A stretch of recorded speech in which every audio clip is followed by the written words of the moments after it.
There were cold nights, chapped lips, and sore feet. These troubles hindered many slaves across the southern hell.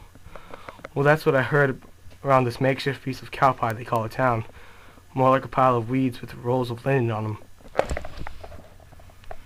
Growing up 4 years in this dusty little path of houses has been pretty normal for a boy with low standards. I had clean clothes, a little grub to keep me going during the day, and a pitchforks full of hay with an Afghan to sleep. But they were just fooling me. One day after my 4th birthday, I had got taken in the line of other blacks chained toe to hand, faces of sorrow and anxiousness. "Get in line, you dirty little nigger," ordered a white man wearing some itchy rags. I had heard the word before, but I just couldn't comply. I fussed at the cretin with every ounce of my wickedness, but to no avail. They just chained me up and set me in line. Mama told me that 54 years ago, a white man named Eli Whitney made an evil contraption that separated the cotton seeds from the cotton, making it faster and easier than by hand. This also meant that all the white devils needed hands to pick up all that southern gold. This is where the slaves came in. I'm 3 steps to the stage and podium. Only one more person in front. "We have a nice specimen here. Notice he's in great shape. Even he knows how to add. That'll help when he's picking my cotton," exclaimed the wisecracking potbelly. Snickers spread throughout the hall. After him was me. I stepped up to this box. "We've got a young one here." "Mean he doesn't know who's boss," choked the same potbelly. "Can I say $500? I say $500. Complete silence. Then out of nowhere, a nervous-looking man stood and said, "I'll take him for $1,500. The entire room was silent. That's how I met Master Reynolds. The next 10 years went by like nothing. Master Reynolds treated me the best he could, when none of his business partners were around. He'd even let me sit at the dinner table. See, Master Reynolds was a cotton goods manufacturer. He made shirts, jackets, blouses, and even the occasional tablecloth. But his business partners were mean old men. When I was serving them up drinks on Sundays, they would always flick their hot cigars at me, burning my skin.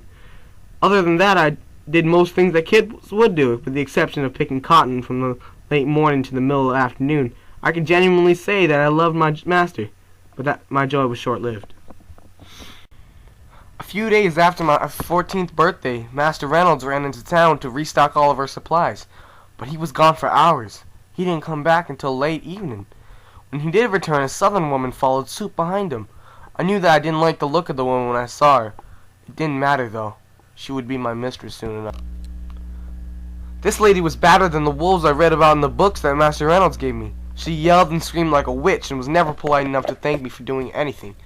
After a while, she just punished me for no reason. This all led up to the worst experience of my life. See, it was a perfect spring day. Warm but not too hot. Moist but not too wet.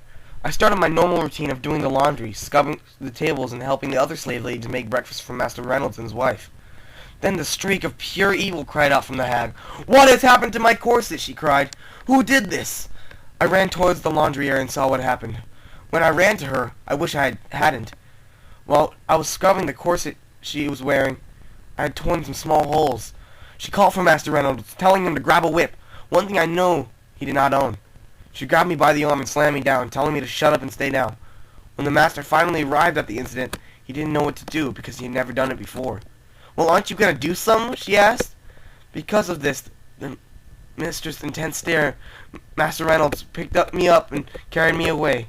I could see it in his eyes that he didn't want to punish me. He sent me down in the room and that he set away from me and told me to wait. All I heard was heavy footsteps like elephants in the hallway. Suddenly, 3 white men came up through the door and snatched me up like a sack of potatoes. I squirmed and kicked and struggling to loosen the grip of the cold, meaty hands.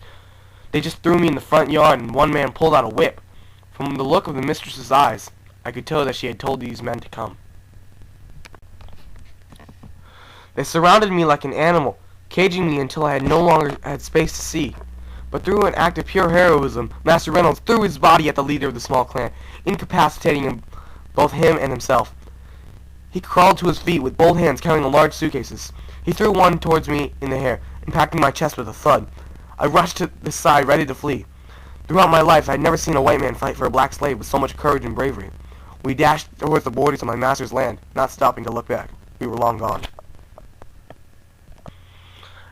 After a few weeks of wandering around and depleting all of Master Reynolds' money, we were raced by a young girl that told us of a thing called the Underground Railroad. It wasn't like a train, but more of a safe passage for escaping slaves and masters looking to get away. We stopped at many houses on our way to the free north. They were surprised when they saw my master. They ain't never seen a white man running. Finally, after 3 months of jumping house to house, we made it to New York. Master Reynolds got a job at the Times, and we lived in a small apartment just down the road from his building. I went to school where I was surprised to see other blacks just taking company with the white kids. I realized that this was a place I belonged. Years later, I realized that I really didn't actually want to be there. It was boring. People always talked about the same thing, fighting for slavery. But I actually wanted to do it. I heard that President Lincoln had just signed the Emancipation Proclamation, documented that stated that all slaves were now free. I saw this as an opportunity to join the infantry and fight for my country, fighting for actual slaves. I did many hours of training. I worked real hard to become a soldier, and I was trained the same way every man in that army was trained. I lost, won, and conquered in all 3 years' time. After my training, I was deployed to a place called Chaplin's Farm in Virginia. We were ordered to fight upwards to the city, and not to stop. Some call it suicide. Others said impossible. I guess we'll find out. Sincerely,